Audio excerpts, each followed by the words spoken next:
Gênesis capítulo 3, versos de 1 a 9, diz assim a palavra do Senhor. A serpente era o mais astuto de todos os animais selvagens que o Senhor Deus havia criado. Certa vez ela perguntou à mulher: Deus realmente disse que vocês não devem comer do fruto de nenhuma das árvores do jardim? Podemos comer do fruto das árvores do jardim, respondeu a mulher. É só do fruto da árvore que está no meio do jardim que não podemos comer. Deus disse: não comam, nem sequer toquem no fruto daquela árvore. Se o fizerem, morrerão. É claro que vocês não morrerão, a serpente respondeu à mulher. Deus sabe que no momento em que comerem do fruto, seus olhos se abrirão e, como Deus, conhecerão o bem e o mal. A mulher viu que a árvore era linda e que seu fruto parecia delicioso e desejou a sabedoria que ele lhe daria. Assim, tomou do fruto e o comeu. Depois deu ao marido que estava com ela e ele também comeu.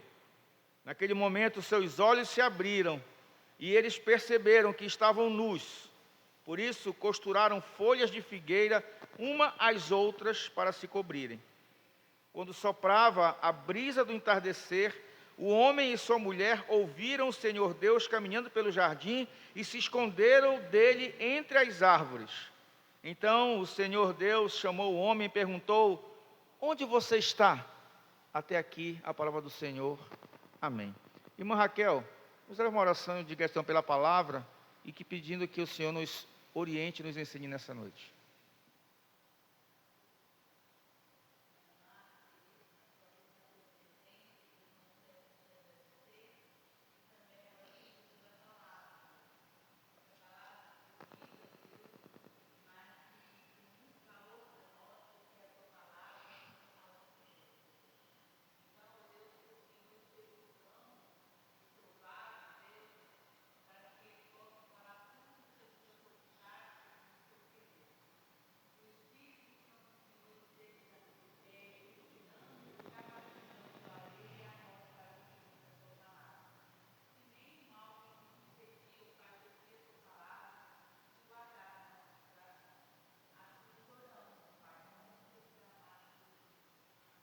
Amém. Irmãos, quanto poder tem o pecado em suas vidas? Será que vocês podem andar tranquilamente, sem nenhuma preocupação de serem tentados pelo pecado? Alguns crentes acreditam que uma vez que aceitou Jesus no coração, o pecado não atrairá mais a sua atenção. Acredito que é possível viver sem pecar e não ser tentado pelo pecado. Só que a Bíblia nos ensina o contrário disso. A Bíblia nos ensina que quando cremos no Senhor Jesus Cristo, o pecado ele não pode mais nos dominar. Mas no momento da conversão, começa uma guerra diária entre nós e o diabo, entre o mundo e a nossa velha natureza. Paulo, no capítulo 7 de Romanos, fala sobre esta guerra. Ele mesmo diz, na verdade, há uma guerra entre o mundo e a nossa nova natureza, não a nossa velha natureza. E Paulo, no capítulo 7 ao Romano, fala justamente sobre essa guerra. Ele mesmo diz o quanto é difícil viver uma vida santa. Romanos 7, verso 19 diz: quero fazer o bem, mas não faço. Não quero fazer o que é errado, mas ainda assim faço. No meio de tanta fraqueza, no meio de tantas quedas, a única esperança para nós é recorrermos a Jesus. Por isso, Romanos capítulo 8, verso 1 diz: agora, portanto, já não há nenhuma condenação para aqueles que estão em Cristo Jesus. Pelo poder do Espírito de Deus, conseguimos a cada dia, mais e mais, mortificar as obras da carne e crescer em novidade de vida. Amados, a vida cristã não é uma brincadeira sem consequências. É uma guerra. É uma guerra na qual Jesus Cristo já garantiu a vitória definitiva. Porém, queridos, enquanto estamos esperando o cumprimento de todas as coisas cabalmente, o diabo, o mundo e o pecado continuam lutando contra os filhos de Deus. Eles não têm nenhuma chance para ganhar. Não existe garantia nenhuma, porque a guerra já foi vencida lá na cruz por Jesus. Mas eles vão continuar tentando nos afastar, nos desviar do caminho.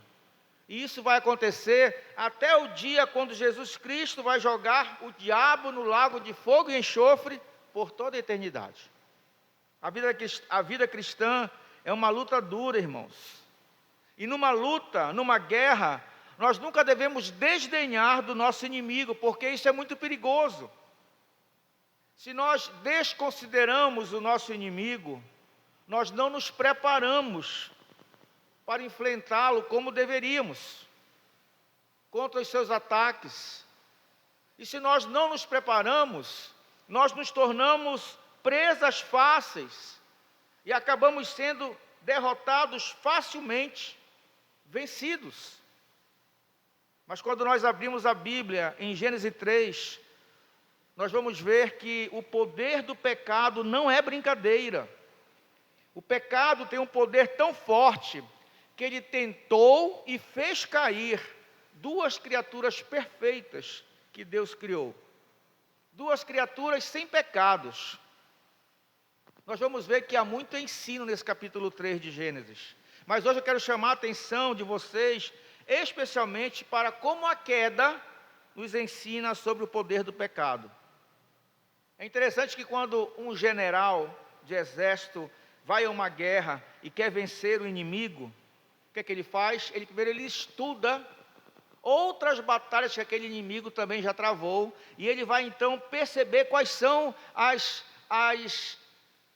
como é que ele luta as guerras, né? Quais são suas táticas de guerra. Hoje nós vamos estudar as estratégias usadas na primeira batalha entre o pecado e o homem. E nós vamos aprender desta batalha princípios que nós podemos usar em nossa luta diária contra o pecado, contra o Satanás e contra o mundo. Por isso, eu quero trazer a mensagem de hoje sobre o tema: o inimigo tenta separar o homem de Deus. E a primeira coisa que eu quero trazer, à luz da compreensão dos irmãos sobre esse texto, é a preparação do inimigo. Vamos ver o que é que diz o texto, o verso 1 do texto. Diz assim: a serpente era o mais astuto de todos os animais selvagens que o Senhor Deus havia criado. Certa vez ela perguntou à mulher: Deus realmente disse que vocês não devem comer do fruto de nenhuma das árvores do jardim? Vamos tirar um pouquinho aqui, um tempo, para a gente pensar sobre isso. Irmãos, a serpente é uma criatura do Senhor Deus. Deus tinha falado que tudo que Ele criou era o quê? Bom. A serpente era a mais sagaz que todos os outros animais selváticos. E claramente, aquela serpente lá do paraíso, ela não tem nada a ver com as serpentes de hoje, são bem diferentes. Hoje, as serpentes são criaturas desprezadas. Ninguém vê uma serpente e vai lá fazer um cuti-cuti nela, né? Corre dela, ou então pega um pau para matá-la. Mas esta serpente, no início, era uma das criaturas mais espertas e astuta. Agora, pensem só, como é possível que um ser criado por Deus e criado bom pôde tentar a mulher? Já pararam para pensar nisso? A resposta é que atrás daquela serpente havia uma força maligna, Satanás. Lembrem que Lúcifer, que se tornou Satanás depois da queda, o adversário, já tinha sido expulso do céu juntamente com seus demônios. É isso que diz Apocalipse capítulo 12. E essa queda aconteceu antes do Éden. Antes do Éden. Então, Satanás e os seus demônios já tinham sido expulsos do céu. E a primeira coisa que nós devemos reconhecer aqui é o desprezo total que o diabo manifesta para com a boa criação de Deus. O diabo usa uma criatura que era astuta, esperta, para enganar a mulher. Então, essa é a primeira coisa. O diabo usa uma própria criação de Deus, que era boa, era esperta, era astuta. A segunda coisa que devemos reconhecer é o desprezo total que o diabo demonstra ao nome de Deus. Quando nós lemos o texto, o diabo não fala assim, o Senhor Deus. Ele não se refere a Yahvé Elohim. O diabo, de forma proposital, ele ignora o nome do Deus da aliança. Já no jeito de ele falar sobre Deus, ele quer atacar o relacionamento entre Deus e o homem. Primeiro, ele não respeita uma criatura que o próprio Deus fez. Segundo, ele não respeita o nome de Deus. E em terceiro, devemos reconhecer o desprezo total do diabo pela palavra de Deus. Pela palavra de Deus. O diabo, ele quer semear dúvida no coração da mulher. E ele coloca em dúvida a verdade da palavra de Deus. Então o diabo, primeiramente, ele despreza uma criatura de Deus, ele despreza o próprio nome de Deus e ele despreza a palavra de Deus. É justamente assim que o diabo age, irmãos. Ele gosta de perverter as boas coisas que Deus criou. Ele gosta de nos fazer esquecer do amor profundo, do amor relacional que Deus tem para conosco. Ele gosta de semear dúvida, ele gosta de semear confusão no nosso coração sobre a verdade da palavra de Deus, e ele consegue. Nós vemos que a mulher fica confusa, porque logo, logo ela esquece da aliança. Ela esquece das promessas da aliança. A mulher, tal como o diabo, também esquece do Deus da aliança, porque ela segue o mesmo exemplo do diabo. Ela não diz o Senhor Deus, mas ela apenas diz, Deus disse. Ela esquece das sérias ameaças da aliança, pois em lugar de dizer, com certeza morrerá, como diz o capítulo 2, verso 17, que no hebraico seria, morrendo morrerás, ela fala que Deus tinha dito para não comer da árvore, se o fizer, morrerão. E o diabo, o inimigo, que era a serpente, que era a mais astuta, não perde tempo e aproveita a confusão da mulher. Ele logo diz, é claro que vocês não morrerão. Irmãos, é sempre assim que o diabo nos ataca. Primeiro, ele semeia dúvida, confusão. O verso 1 ele diz assim, Deus realmente disse? Com uma pergunta maliciosa, o inimigo quer tirar a nossa segurança na palavra de Deus. Na primeira pergunta, ele ataca as promessas de Deus. Ele perverte as palavras de Deus para deixar a impressão de que Deus só coloca barreiras, só coloca regras que impede de desfrutarmos o melhor da nossa vida. Deus tinha dito, coma à vontade dos frutos de todas as árvores do jardim. Foi essa a ordem que Deus deu. Vocês podem comer à vontade, capítulo 2, verso 16. Mas o inimigo, para criar uma dúvida na cabeça de Eva, ele diz assim, Deus realmente disse que vocês não devem comer do fruto de nenhuma das árvores do jardim? Percebam, irmãos, que Deus deu liberdade ao homem. Mas o que é que Satanás faz? Ele torce as palavras de Deus e produz dúvida no coração do homem. E depois desse primeiro ataque de Satanás, agora um ataque que mistura verdade com mentira, pois é assim que Satanás faz. Ele mistura verdades, mistura mentiras para tentar confundir. O diabo então vem com um segundo ataque. E dessa vez um ataque mais duro, mais claro. Dessa vez o diabo diz assim: é claro que vocês não morrerão. A ideia que o diabo queria colocar na cabeça e no coração de Eva era de que Deus quer privar vocês de algum benefício. Deus quer guardar longe de vocês prazeres e bênçãos. Ele não quer que vocês experimentem coisas boas. Por isso que o diabo no verso 5 diz assim: Deus sabe que no momento em que comerem do fruto, seus olhos se abrirão e como Deus conhecerão o bem e o mal. Conhecerão o bem e o mal. Vocês sabem o que é que o diabo está fazendo, irmãos?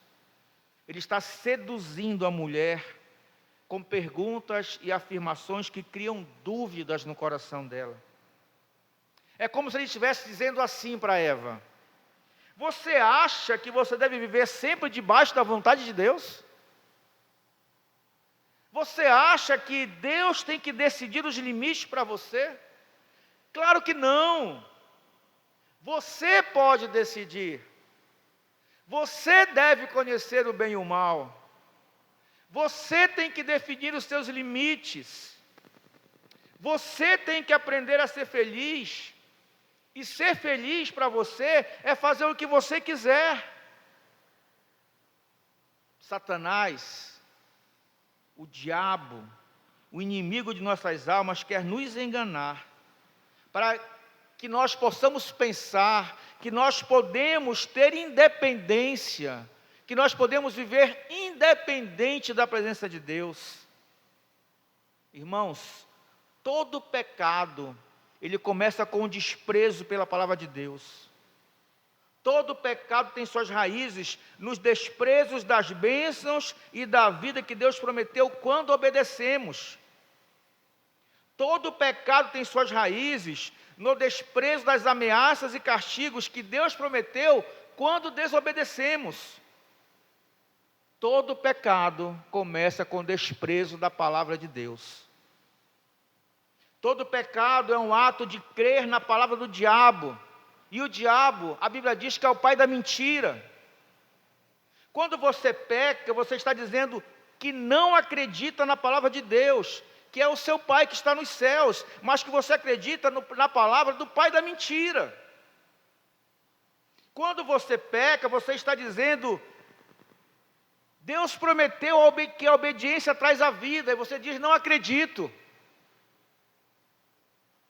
Deus prometeu que a desobediência traz a morte, eu não quero saber disso.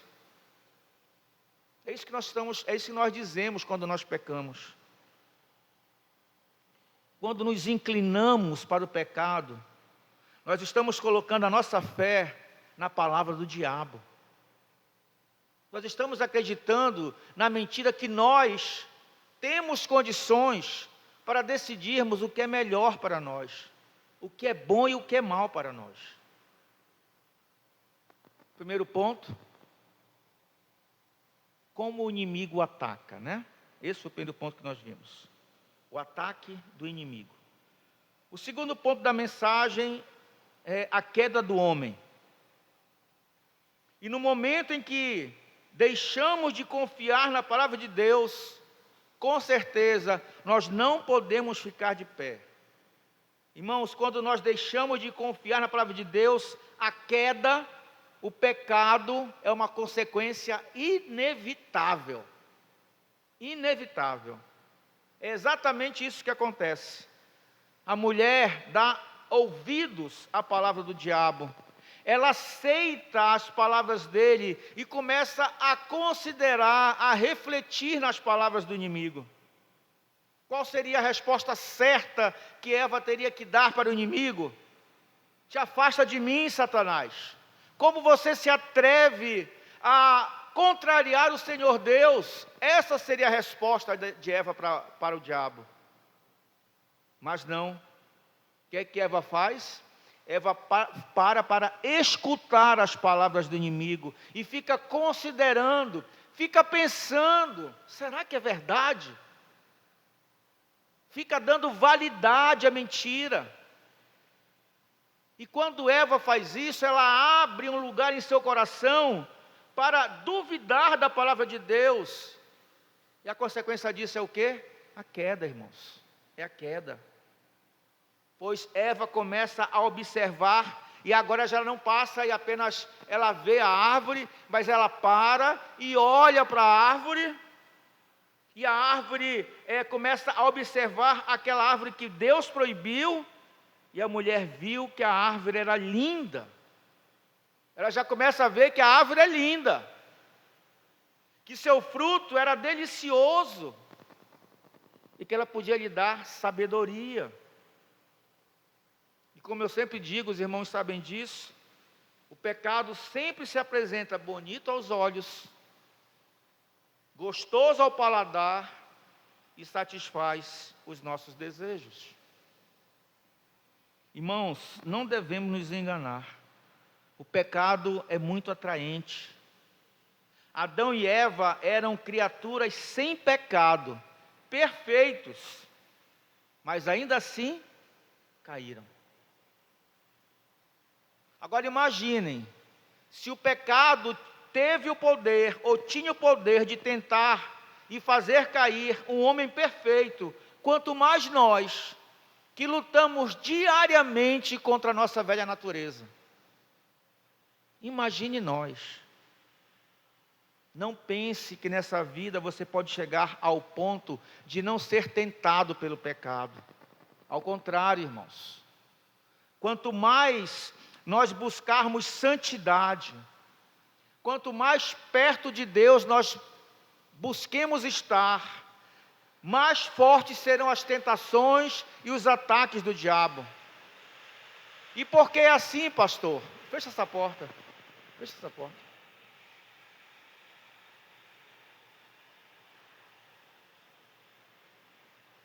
Obrigado. E por que é assim, pastor?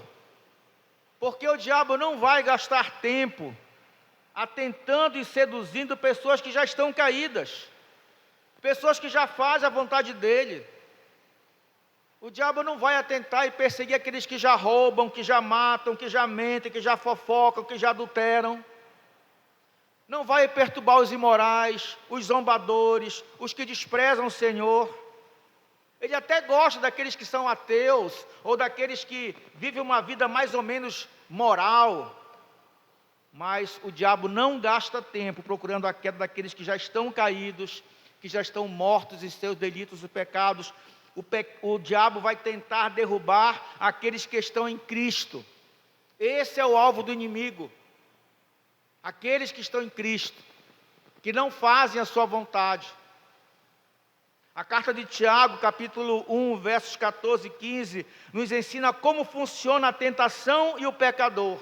Diz assim a palavra de Deus: a tentação vem de nossos próprios desejos, que nos seduzem e nos arrastam.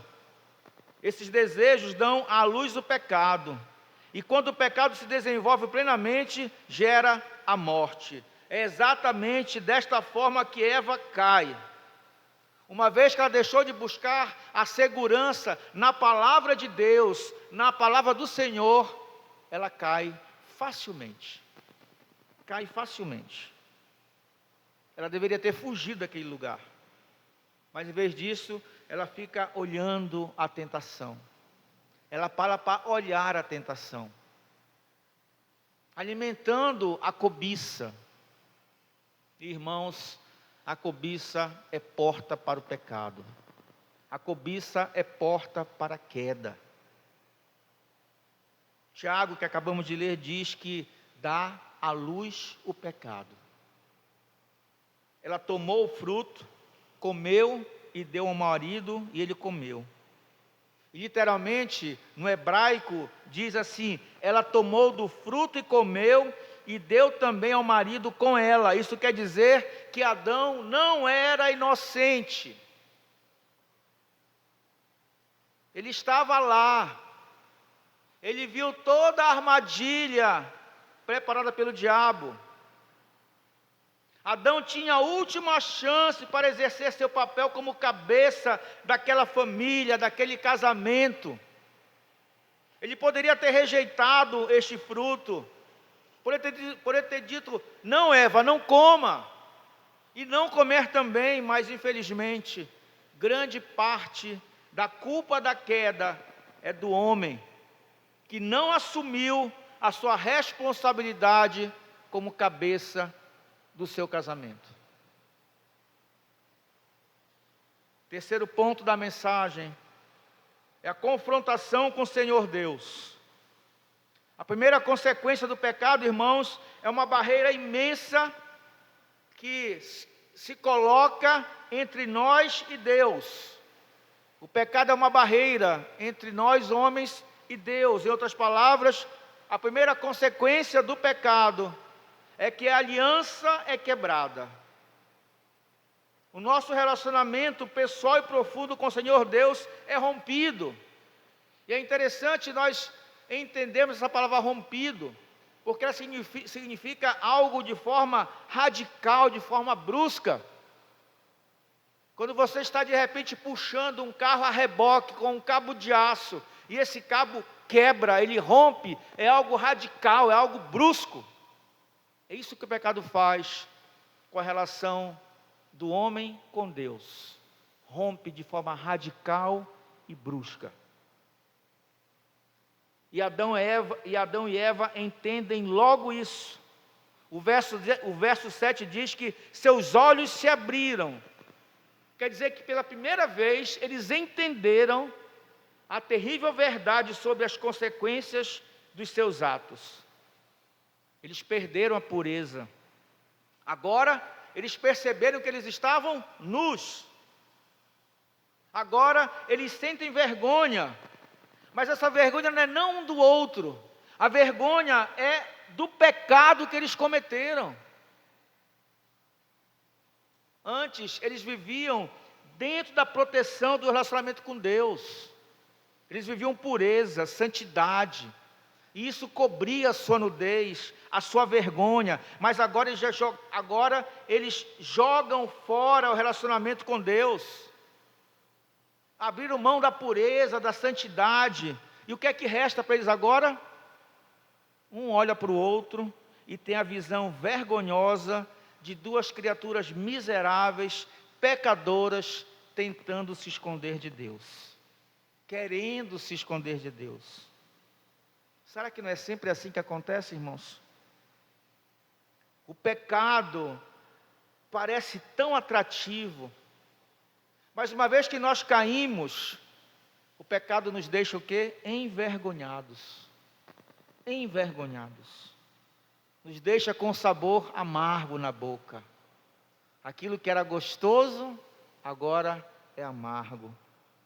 Daniel capítulo 9, verso 7 diz assim: a ti, ó Senhor, pertence a justiça, mas a nós o corar de vergonha, como hoje se vê. É interessante que o diabo, na conversa, ele promete igualdade. Vocês agora comam do fruto que vocês terão conhecimento do bem e do mal. O diabo tinha prometido igualdade com Deus. Vocês serão como Deus. Vocês devem decidir o que é bom para vocês. Mas interessante ainda mais é que quando acontece isso, em vez de Adão e Eva enfrentar Deus, quando Deus vem atrás deles, enfrentar Deus de igual para igual, na mesma autoridade, o que é que eles fazem? Eles se escondem.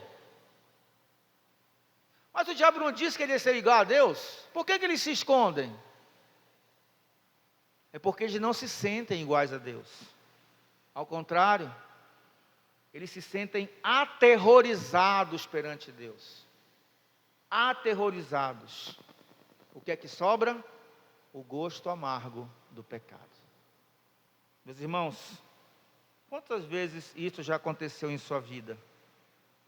Você deixa se enfraquecer, deixa de estudar, deixa de ler a palavra de Deus, deixa de ouvir pregações que edificam, você deixa de orar, deixa de congregar, você deixa de se segurar nas promessas do Senhor, você fecha seus ouvidos às ameaças do pacto quando nós desobedecemos, você dá lugar às doces promessas do diabo, você para e começa a considerar a tentação em vez de fugir dela, você se deixa seduzir pelas atrações do pecado, você cai em pecado e seus olhos se abrem e você vê apenas vergonha e miséria.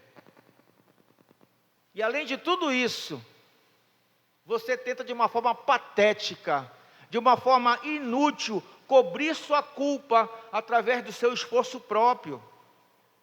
Você tenta se esconder do seu pecado. Mas, irmãos, você pode ter certeza que nunca você poderá esconder sua culpa e sua miséria de Deus. Nunca. Hebreus capítulo 4, verso 13, a Bíblia diz que todas as coisas estão nuas, estão expostas aos olhos daquele para com quem nós teremos que prestar contas. Mas isto, irmãos, isto é uma boa nova, isso é uma palavra maravilhosa. Sabe por quê? Porque Deus viu a miséria de Adão e Eva. E logo no verso 8 do texto que nós lemos de Gênesis 3, nós temos ali o Evangelho. Pois ainda que Adão e Eva tenham quebrado a aliança, Deus permanece fiel à sua aliança. Eles ouvem a voz do Senhor Deus, vindo ao encontro deles. Irmãos, nós podemos quebrar a aliança, mas Deus nunca quebra a aliança. 2 Timóteo capítulo 2, verso 13 diz: se formos infiéis, Ele permanecerá fiel, pois não pode negar a si mesmo. 2 vezes no capítulo 3, verso 8 e verso 9, Deus nos lembra que Ele ainda é o Deus da aliança. Ele ainda quer ter um relacionamento conosco. Enquanto Adão está fugindo, o Deus da aliança está indo ao seu encontro, está indo ao seu resgate. O nosso Deus é assim, irmãos. Onde você está? Onde você está? Irmãos, as primeiras palavras do nosso Deus, depois da queda, depois da quebra da aliança, depois da rejeição que ele sofreu por parte de Adão e Eva, as primeiras palavras que saem da sua boca são palavras de graça. Onde estás? Onde estás? E nestas palavras nós vemos fidelidade do Senhor. Nestas palavras nós vemos a graça do Senhor. Nestas palavras nós vemos o Evangelho de Jesus Cristo. Porque desde a queda, Deus está restaurando os seus filhos desobedientes. Desde a queda, Deus está chamando filhos rebeldes, pecadores miseráveis, para voltar a viver em comunhão com Deus.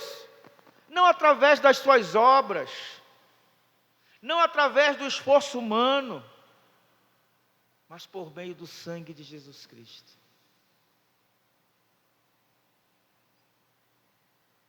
Você está se escondendo em Cristo? Se você está se escondendo em Cristo, essas palavras devem soar para você como motivo de grande alegria, porque Deus está procurando você para restaurar a comunhão com Ele. Mas se você está se escondendo atrás das frágeis folhas da sua própria justiça, essas palavras são terríveis, porque Deus está procurando você para julgá-lo. O que você vai fazer? Você vai se esconder em Cristo? Ou você vai se esconder atrás da sua própria justiça cega? Vamos nos esconder em Cristo, irmãos. Quando pela fraqueza caímos em pecado, vamos dar glória a Deus, porque Ele permanece fiel a sua aliança. E nesta aliança, o Senhor sempre vem em nosso resgate. O Senhor sempre vem em resgate do seu povo. Diante desse texto de Gênesis 3, como é que nós podemos aplicar isso no nosso dia a dia, na nossa vida diária? Primeiro, reconhecendo a tentação e não cedendo à tentação. A serpente tentou Eva ao torcer as palavras de Deus e despertar desejos humanos em Eva. O que é isso na nossa prática? Significa estarmos atentos aos enganos e falsas promessas que nos desviam da palavra de Deus. O mundo tem produzido muitas coisas fáceis. E diz assim, não morrerás. Pode pecar, não morrerás. O diabo continua tentando nos enganar, que o pecado não causa morte. Segundo, não se esconda de Deus. Adão e Eva tentaram se esconder por vergonha e por culpa. Em vez de você se esconder, confesse seus pecados diretamente a Deus, porque Ele nos procura não para nos condenar, mas para nos restaurar. Confesse os seus pecados ao Senhor. Não se esconda de Deus, até porque ninguém consegue. Você se esconde do pastor, você se esconde do irmão da igreja, mas de Deus você não se esconde. Você não se esconde nem esconde seu pecado. Por isso confesse os pecados, porque Deus quer restaurar a sua vida. Terceiro, assuma a responsabilidade por suas ações. No capítulo 3 de Gênesis nós vamos ver um jogando a culpa para o outro. O que é que Eva diz? A culpa é da serpente. Adão é mais abusado ainda, né? Diz assim, a mulher que o Senhor me deu. Ou seja, tu é culpado, Deus, de eu ter caído em pecado. Não passe a culpa que é sua para ninguém. Assuma a sua culpa. Assuma a responsabilidade pelos seus atos, pelas suas falhas, sem transferir culpa. É assim que nós reconhecemos os nossos pecados e nós nos confessamos e nos arrependendo, assumindo que o pecado é meu, não é do outro, é meu pecado.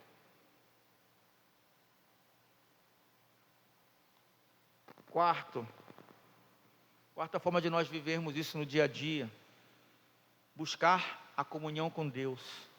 A desobediência separou Adão e Eva de Deus, mas a fé mostra que é possível ter uma vida plena com Ele. Por isso, busque ter uma relação pessoal com Deus, profunda com o Senhor.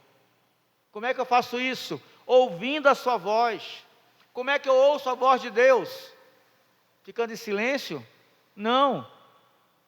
Lendo a palavra de Deus, estudando a palavra de Deus, permitindo que esta palavra, a voz de Deus, nos guie, em vez de nós nos escondermos. Comunhão com Deus. Quinto modo de nós aplicarmos no nosso dia a dia, confiar na promessa de salvação. Embora essa mensagem revele o pecado e suas consequências. Quais são as consequências? Sofrimento, dor, morte. Ainda que esse texto revele isso, também aponta para a esperança da salvação através da descendência da mulher, Jesus Cristo. Jesus Cristo. Confie que Deus oferece uma saída e um perdão através de Cristo. É a nossa saída, é o nosso perdão, é Cristo. E vamos orar, irmãos, para que, no poder da nossa nova natureza em Cristo, possamos pôr a armadura de Deus e lutar diariamente contra o diabo, contra o mundo e contra a nossa velha natureza. Agora nós sabemos quais são as estratégias, né, para enfrentar o pecado. Então, agora que sabemos as estratégias, que nós possamos nos manter firmes na palavra, porque assim seremos vencedores com Cristo Jesus. 1 João capítulo 4, verso 4 diz: filhinhos, vocês pertencem a Deus, pois o Espírito que está em vocês é maior que o Espírito que está no mundo. Amém. E ao Senhor toda a honra, toda a glória e todo louvor pelos séculos dos séculos. Amém. Vamos orar ao Senhor, curvar nossas cabeças.